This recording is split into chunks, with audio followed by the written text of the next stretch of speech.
Bonjour, connais-toi toi-même.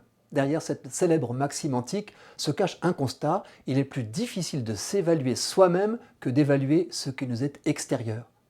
Figurez-vous que cette maxime vaut pour la galaxie qui nous héberge, la Voie lactée. Alors que les astrophysiciens ont pesé depuis pas mal de temps des galaxies lointaines, ils ont eu plus de mal à peser celle qui inclut la Terre avec son système solaire et les centaines de milliards d'étoiles qui la composeraient. Mais comment peser une galaxie?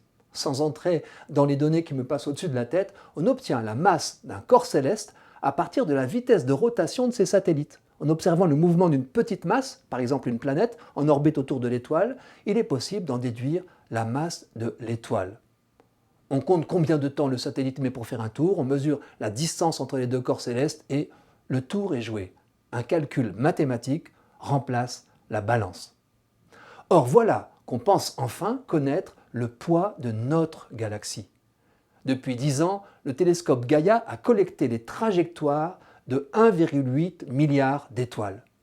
Par extrapolation, on en déduit avec, paraît-il, un bon niveau de certitude que la masse de la Voie lactée serait équivalente à 200 milliards de soleils.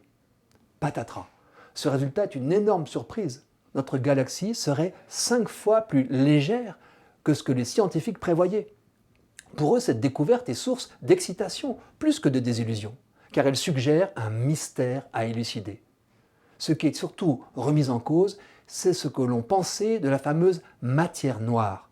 Son existence avait été déduite dans les années 70 à partir du mouvement des astres, pour expliquer que les étoiles situées en périphérie de leur galaxie se déplacent aussi vite que les autres.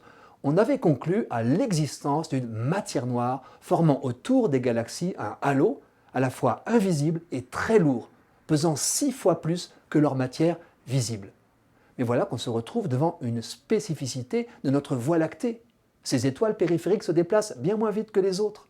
Sa matière noire serait donc moins massive que celle des autres galaxies, en proportion de leur masse totale, 3 fois moins.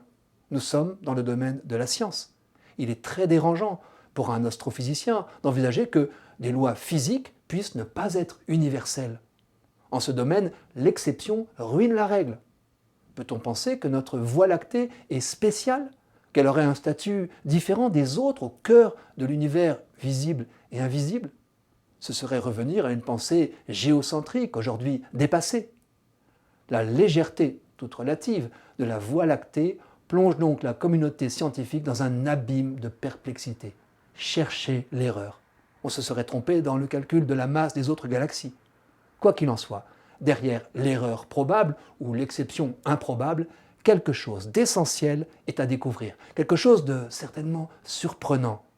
Pour les astrophysiciens, mais aussi pour le vulgum pecus que je suis, ce retour à une immense énigme quant au fonctionnement de l'univers est une promesse de découverte majeure, une attente qui a déjà la saveur d'une bonne nouvelle.